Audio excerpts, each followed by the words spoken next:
Wall Street today, but it was a very volatile week for your money.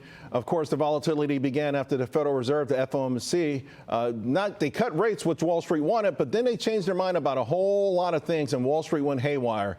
I want to bring in one of the key members of the Federal Reserve, Austan Goolsbee, Chicago Federal Reserve Bank president.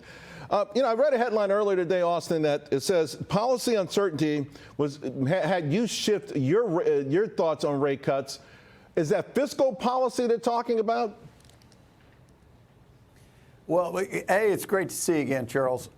It was policy uncertainty and uncertainty over inflation and a lot of geopolitical events. All of those things were why I said I shifted how steep the curve would be, how fast we would reduce the rates.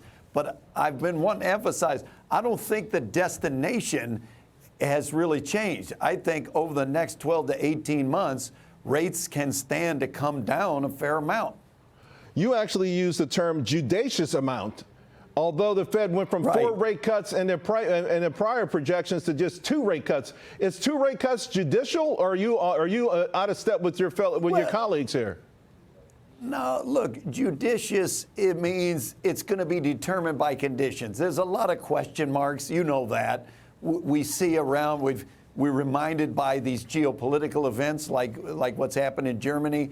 There's a lot of uncertainty when the new president comes in. What is he going to propose? What is he going to pass? All of those things we'll sort out. But if the rate cuts were in the second half of 2025 or the first half of 2026, to me, that's not the big story. The big story is over the last year and a half, inflation is way down, and we didn't have a recession that a lot of the prognosticators said was coming.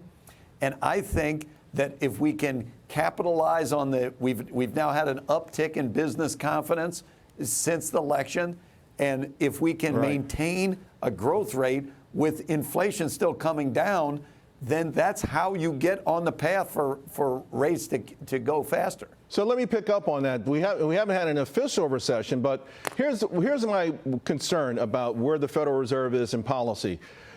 When you keep these interest rates are higher for longer, money markets, we've seen trillions of dollars going to money markets. Hundreds of billions of dollars are being paid out. The wealthiest folks out there get this money. They spend it. We learned that last year the top 20% did 44% of the spending. The top 40% did 70% of the spending. They've got money. They've got assets. But there's 60% of this nation, I think they're in a recession. I think in November when they went to vote that they said to the world, we're starving, we're hurting. So Fed policy is restrictive to a majority of this nation.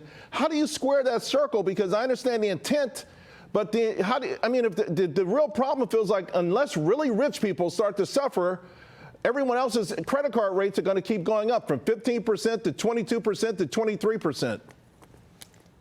Well, look, Charles, you're right to be thinking about the whole economy. The law gives the Fed a very specific mandate to maximize employment and stabilize prices. And we really only have the one tool of rates to do that. So there are some subtleties that they have to be done by fiscal policy. The Fed can't do that.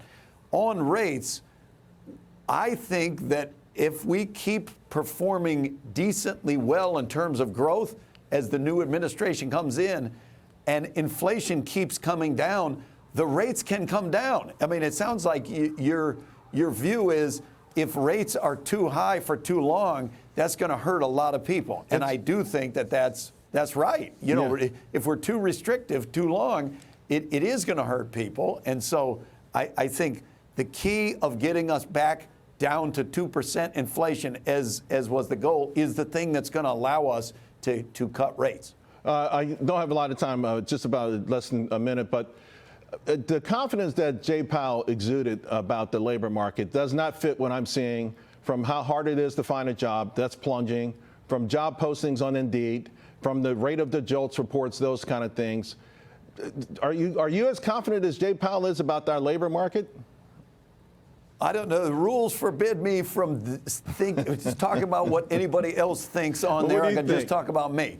I have concerns about the labor market, but I do feel like the last 3 or 4 months we have kind of stabilized Right. at something like full employment. So I do find that encouraging. Layoffs, there's still not a lot of evidence of an increase in layoffs. Yeah, the problem is going to be on rehiring, not layoffs. Austin, always a pleasure. Thank you so much, my that's friend. Fair.